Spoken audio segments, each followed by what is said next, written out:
बिजनौर में भारी बारिश, गंगा नदी का जलस्तर बढ़ा, पानी के तेज बहाव में वहीं वन विभाग की गाड़ी, हाई अलर्ट जारी।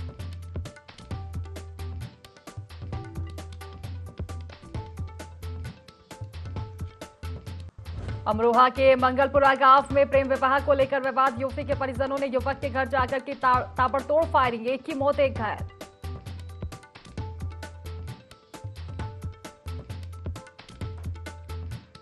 बदायूं में मृतक किसान के परिजनों से मिला सपा का प्रतिनिधिमंडल, बोले सांसद आदित्य यादव बीजेपी शासन में हो रही गुंडागर्दी, जमीन विवाद में की थी किसान की हत्या।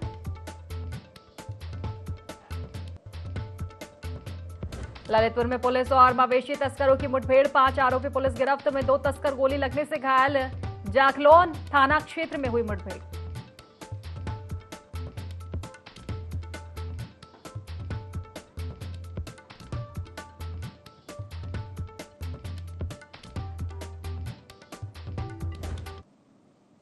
नमस्कार, यूपी लाइव देख रहे हैं आप और मैं हूं आपके साथ खुशी व्यास। चलिए रुक कर लेते हैं सीधा खास खबरों की ओर। बलिया से हम आपको बता दें, जहां घाघरा नदी का जलस्तर बढ़ चुका है, नदी के कटान से पानी में उपजाऊ भूमि डूब चुकी है। किसानों की उपजाऊ भूमि को जिला प्रशासन बचाने में नाकाम साबित हो रहा है।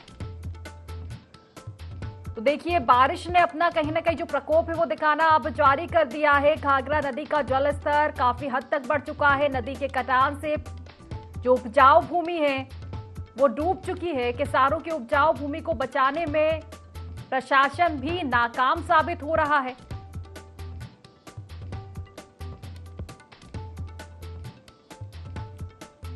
तो बलिया से हम आपको खबर बता रहे हैं, घाघरा नदी का जलस्तर बढ़ चुका है। नदी के कटान से उपजाऊ भूमि पानी में डूब चुकी है। किसानों को भारी नुकसान हो रहा है। किसानों की जो भूमि है नदी में बहती हुई जा रही है।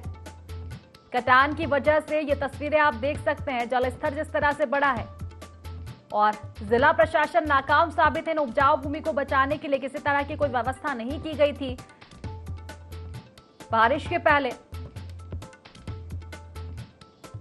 क्योंकि बारिश का दौर लगातार जारी है। ऐसे में जो घाघरा नदी है, जलस्तर बढ़ चुका है। नदी का उपजाऊ भूमि जो आसपास है, नदी के किनारे हैं, अब उनको नुकसान पहुंच रहा है। किसानों को भारी नुकसान पहुंच रहा है। जिस भूमि में खेती गई है वहां पानी के कटाव की वजह से उपजाऊ भूमि की मिट्टी बह रही है।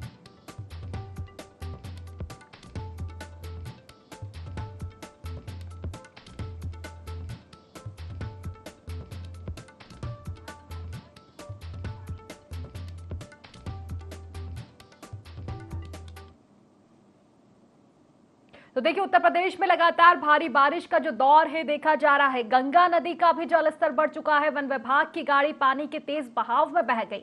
पहाड़ों पर लगातार बारिश हो रही है और इसी वजह से गंगा का जलस्तर बढ़ चुका है। बारिश से नदी नाले उफान पर है। हाई अलर्ट जारी किया गया है। वन विभाग के कर्मचारियों ने कूदकर अपनी जान बचाई। नदी से गाड़ी को निकालने के लिए प्रयास किया जा रहा था।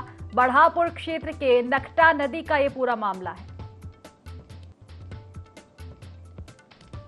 तो लगातार बारिश का दौर जारी है। हाल ही में तस्वीरें हम बता रहे थे, जहां घाघरा नदी का जलस्तर बढ़ा था और लगभग उत्तर प्रदेश की सभी नदियों के जलस्तर में बढ़त देखी जा रही है। गंगा नदी का जो जलस्तर है वो भी बढ़ चुका है, क्योंकि पहाड़ों पर लगातार बारिश हो रही है और इसी कड़ी में देखिए, नदी में गाड़ी फंस जाती है वन विभाग की, जिसको निकालने का काफी प्रयास किया जाता है, लेकिन नदी का जो जलस्तर है वो बढ़ जाता है और इसी के चलते गाड़ी बह जाती है नदी में। बढ़ापुर क्षेत्र के नकटा नदी का ये पूरा मामला बताया जा रहा है। तस्वीरें भी आप देख सकते हैं कि नदी से गाड़ी निकालने का प्रयास किया जा रहा था, लेकिन जलस्तर जो है लगातार बढ़ता जा रहा था और इसी के चलते गाड़ी बह गई वन विभाग की। नदी नाले, अधिकांश नदी नाले उत्तर प्रदेश के उफान पर है इस समय, क्योंकि बारिश का दौर लगातार जारी है। पहाड़ों पर भी झमाझम बारिश हो रही है। इसके चलते गंगा भी अब उफान पर चल रही है।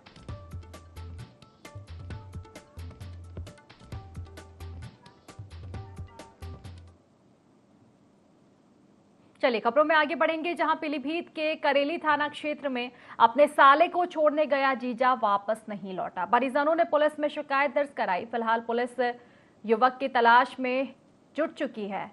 तो पीलीभीत से ये पूरा मामला सामने आ रहा है, जहां युवक लापता हुआ है। पीलीभीत के करेली थाना क्षेत्र का पूरा मामला है, जहां अपने साले को छोड़ने के लिए जीजा गया हुआ था, जो कि वापस ही नहीं लौटा। परिजनों ने हालांकि मामले की शिकायत दर्ज करवा दी है थाने में और पुलिस युवक की तलाश में जुट चुकी है।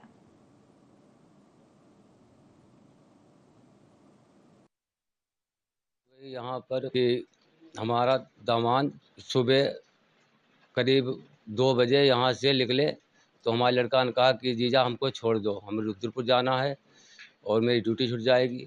तो हमारे दामाद बोले चलो हम तुमको छोड़ देते हैं।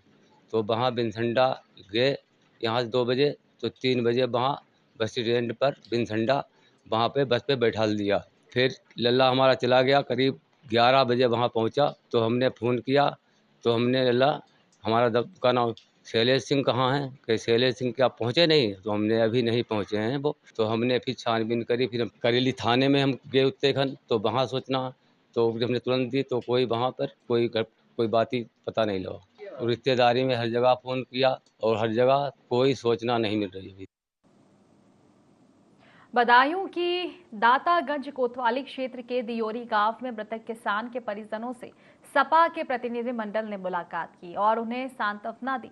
इस दौरान सांसद आदित्य यादव ने कहा कि भाजपा सरकार में जमकर गुंडागर्दी हो रही है, जमीनों पर कब्जा किया जा रहा है। आपको बता दें कि किसान की जमीन विवाद में पीट कर हत्या कर दी गई थी। पुलिस ने 10 लोगों पर मामला भी दर्ज किया है और 2 लोगों को गिरफ्तार किया है।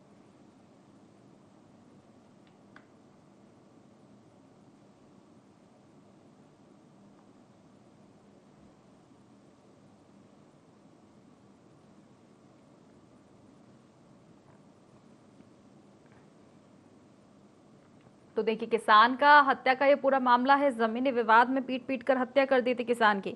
इसके बाद सपा का प्रतिनिधि मंडल परिजनों से मिलने पहुंचा है, सांत्वना दिया है। हालांकि पुलिस ने भी कार्रवाई की है। मामले में 10 लोगों पर मामला दर्ज किया गया है। 2 लोगों की गिरफ्तारी भी इस मामले में हो चुकी है। और इसी कड़ी में सपा का जो प्रतिनिधि मंडल है वो उस गांव पहुंचा था। मृतक के परिवारजनों से मुलाकात की प्रतिनिधि मंडल ने, आश्वासन दिया उचित कार्रवाई का।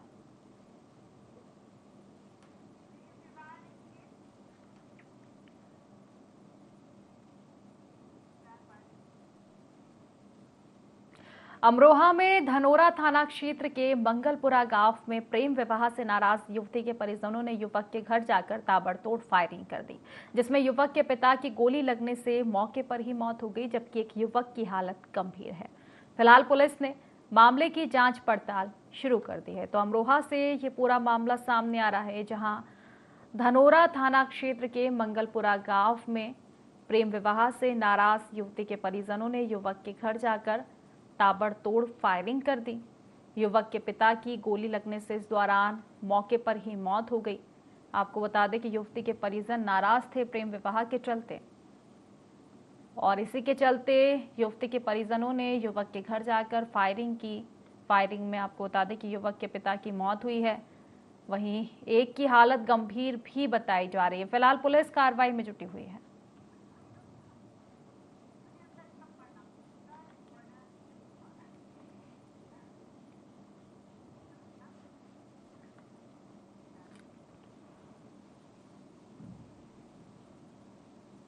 झांसी के कोतवाली थाना क्षेत्र के छनियापुरा मोहल्ले में बेटे ने अपने विकलांग पिता की हत्या कर दी। आपको बता दें कि हत्या के बाद घर में ही करीब 20 घंटे शव के साथ बैठा रहा। बताया जा रहा है कि आरोपी नशे का आदी था। फिलहाल पुलिस ने आरोपी को गिरफ्तार कर मामले की जांच पड़ताल शुरू कर दी है।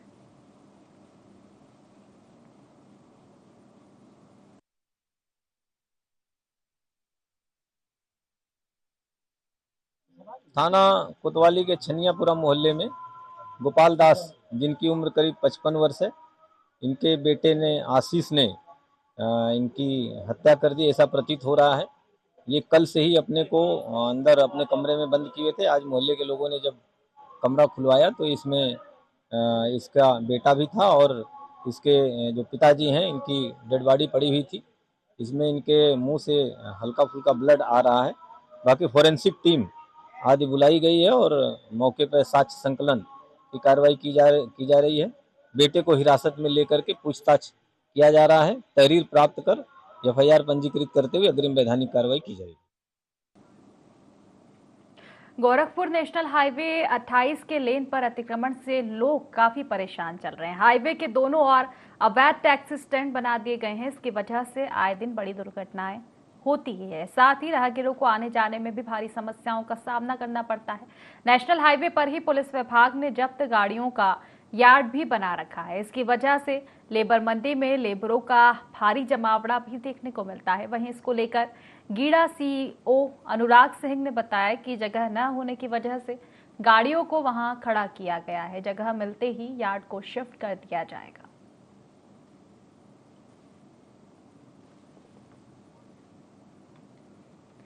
तो गोरखपुर से ये पूरा मामला सामने आ रहा है। नेशनल हाईवे पर अतिक्रमण के चलते लोग परेशान हैं। हाईवे के दोनों ओर टैक्सी स्टैंड बना दिए गए हैं।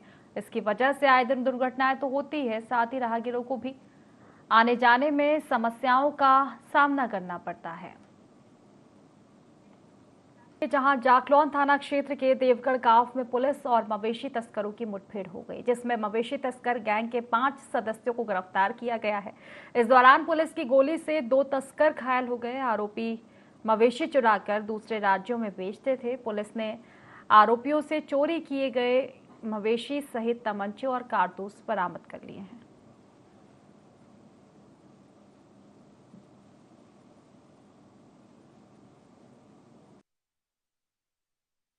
जाखलौन थाना क्षेत्र के अंतर्गत जो है आज अंतर जनपदीय जो भैंस तस्कर हैं उनके साथ पुलिस की मुठभेड़ हुई है, जिसमें 2 अपराधी जो हैं वो घायल हुए हैं। इसमें से एक का नाम जमील खान है और दूसरे का नाम सुहेल है। जमील ललितपुर का रहने वाला है और सुहेल जो है झांसी का रहने वाला है।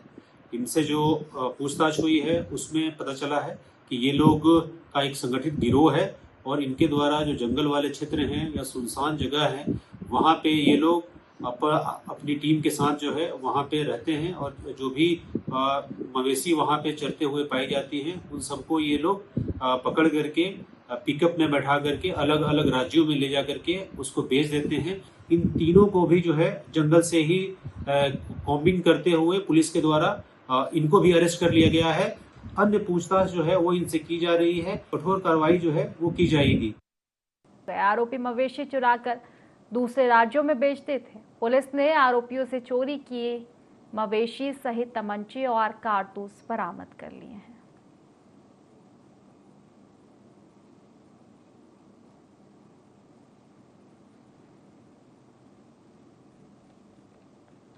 तो देखिए, पुलिस और मवेशी तस्करों के बीच मुठभेड़ का ये पूरा मामला है। मवेशी तस्कर गैंग के 5 सदस्यों को गिरफ्तार किया गया है। पुलिस की गोली लगने से 2 तस्कर घायल भी हुए।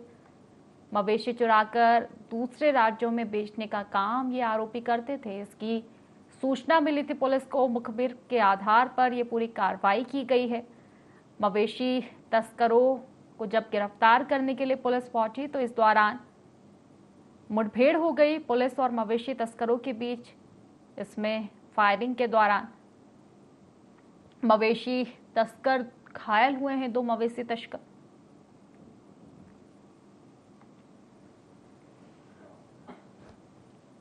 तो हालांकि पुलिस ने मवेशी तस्करों को गिरफ्तार कर लिया है। आपको बता दें कि चोरी किए गए मवेशी जो कि अन्य राज्यों में बेचने का काम ये आरोपी करते थे, इनके कब्जे से चोरी किए गए मवेशी भी बरामद किए हैं पुलिस ने। साथ ही हथियारों को भी जब्त किया है।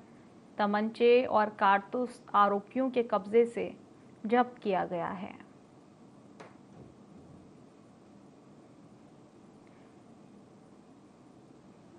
तो देखिए, मवेशी तस्करों की लगातार घटनाएं जो है सामने आ रही है, जहां मवेशियों का तस्करी किया जाता है, अलग राज्यों में बेचा जाता है मवेशियों को। और इसी कड़ी में ये पूरा मामला गोरखपुर से सामने आया था, जहां मवेशी तस्कर खुलेआम मवेशियों को चुरा लेते थे, अन्य राज्यों में बेचते थे।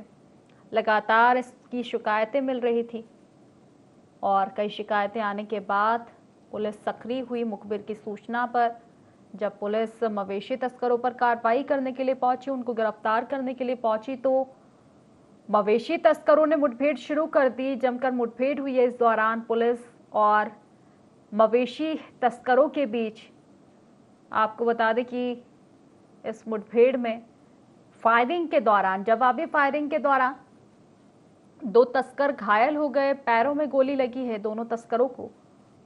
हालांकि पुलिस ने तस्करों को गिरफ्तार कर लिया है।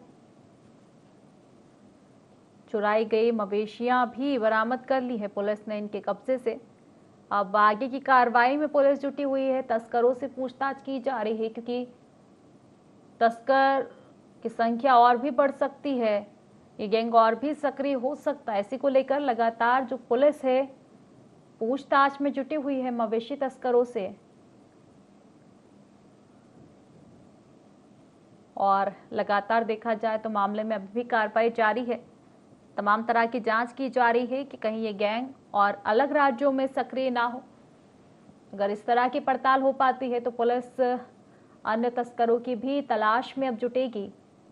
फिलहाल जो तस्कर घायल हुए हैं उनको गिरफ्तार कर लिया गया है और मामले में जांच पड़ताल लगातार जारी है।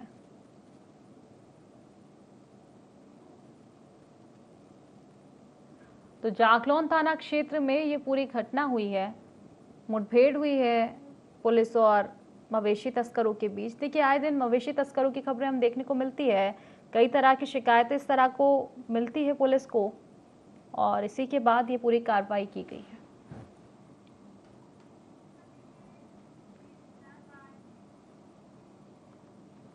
तो गोरखपुर के बुद्धा इंस्टीट्यूट ऑफ टेक्नोलॉजी ने शैक्षिक गुणवत्ता का सर्वोच्च मानक एनबीए हासिल किया है। आपको बता दें कि एनबीए की 3 सदस्यीय कमेटी ने बुद्धा इंस्टीट्यूट ऑफ टेक्नोलॉजी संस्थान का निरीक्षण किया। इस दौरान शिक्षा, परीक्षा परिणाम, प्लेसमेंट, छात्रावास सहित छात्रों को उपलब्ध होने वाली समस्त व्यवस्था और सुविधाओं का बारीकी से मूल्यांकन किया गया। संस्थान के चेयरमैन डॉक्टर आर्य अग्रवाल और सचिव डॉक्टर रजत अग्रवाल ने कहा कि बीआईटी प्रारंभ से ही शिक्षा, प्रयोगशाला और प्लेसमेंट को लेकर संजीदा रहा है।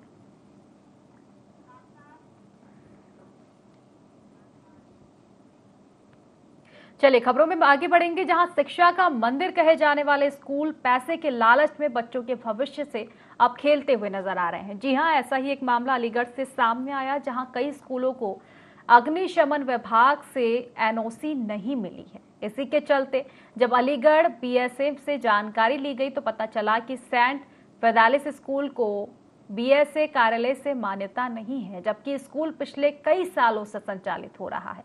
लेकिन इसके बाद भी आज तक स्कूल प्रबंधन ने मान्यता लेना उचित नहीं समझा। वहीं बीएसए अलीगढ़ ने संबंधित स्कूल के खिलाफ कार्रवाई की बात की है।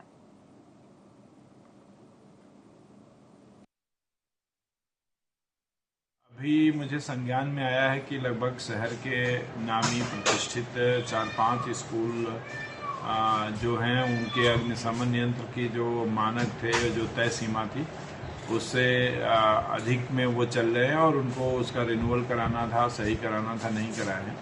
अभी राम घाट पर सेंट फेडरिस स्कूल के बारे में मुझे संज्ञान में आया है कि वो बिना मान्यता के चल रहा है। कक्षा 1 से 8 तक की उसकी मान्यताएं नहीं हैं। हमने अपने अभिलेखों में भी परीक्षण कराया तो ये पता चला कि उनको नोटिस दी गई, उनकी मान्यता नहीं है और मान्यता के लिए उनको नोटिस भी जारी की गई है। अगर उनकी मान्यताएं नहीं होती हैं तो स्कूल के विरुद्ध कार्रवाई की जाएगी। पर्यटन एवं संस्कृति मंत्री ठाकुर जयवीर सिंह ने हाथरस हादसे पर कहा कि घटना की निष्पक्ष जांच हो रही है और सूरजपाल उर्फ भोले बाबा भी जांच के दायरे होंगे। दोषियों को बख्शा नहीं जाएगा, कठोर कार्रवाई की जाएगी। मंत्री जयवीर सिंह ने कहा कि कुछ सियासी दल इस मामले पर राजनीतिक रोटियां सेक रहे हैं जो सही नहीं है।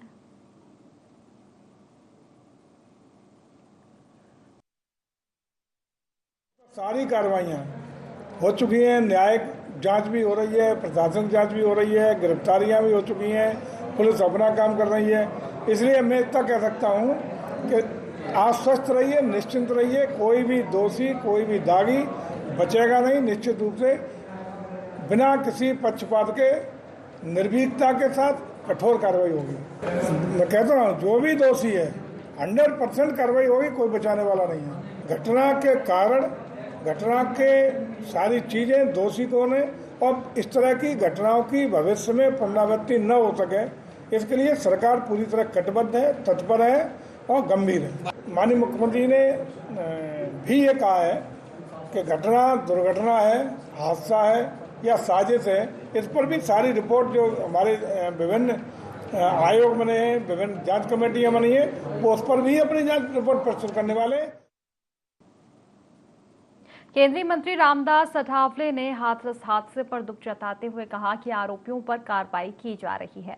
वहीं अठावले ने कांग्रेस और सपा पर निशाना साधते हुए कहा कि कांग्रेस सपा ने संविधान बदलने का झूठा प्रोपेगेंडा फैलाकर वोटरों को गुमराह करने की कोशिश की है। अठावले ने कहा कि राहुल गांधी का पीएम बनने का सपना इतनी जल्दी पूरा होने वाला नहीं है। अभी 20 से 25 साल हमारी सरकार सत्ता में रहेगी। इसके साथ ही उन्होंने कहा कि महाराष्ट्र के आगामी चुनाव में आरपीआई ने 180 सीटें लाने का लक्ष्य तय किया है।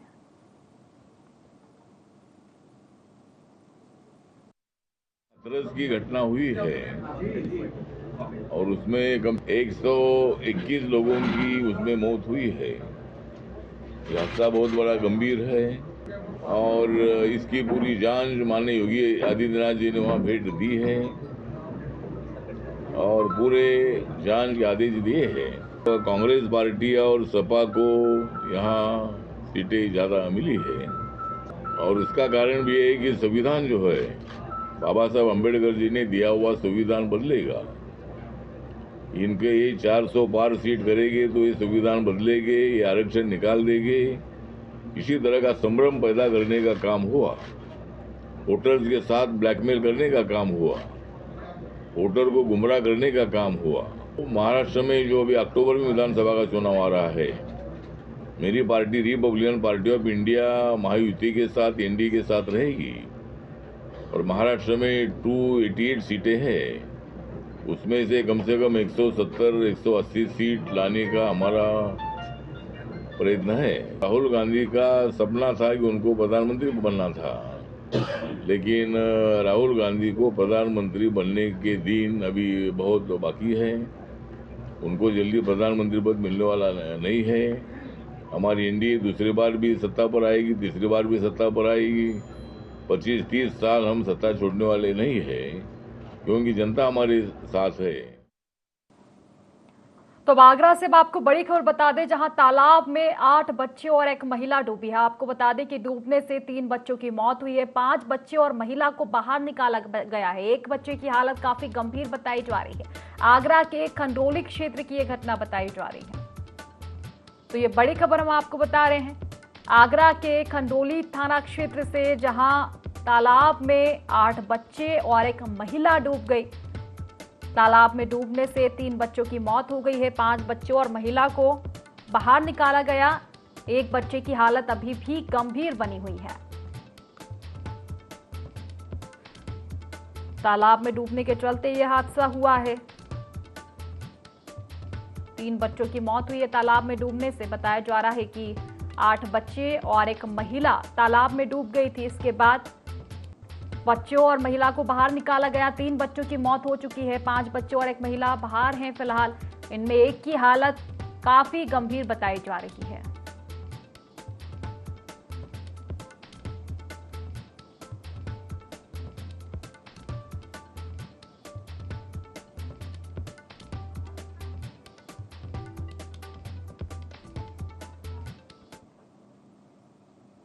तो फिलहाल इस बुलेटिन में बस इतना ही। आप बने रहिए IND24 के साथ। नमस्कार।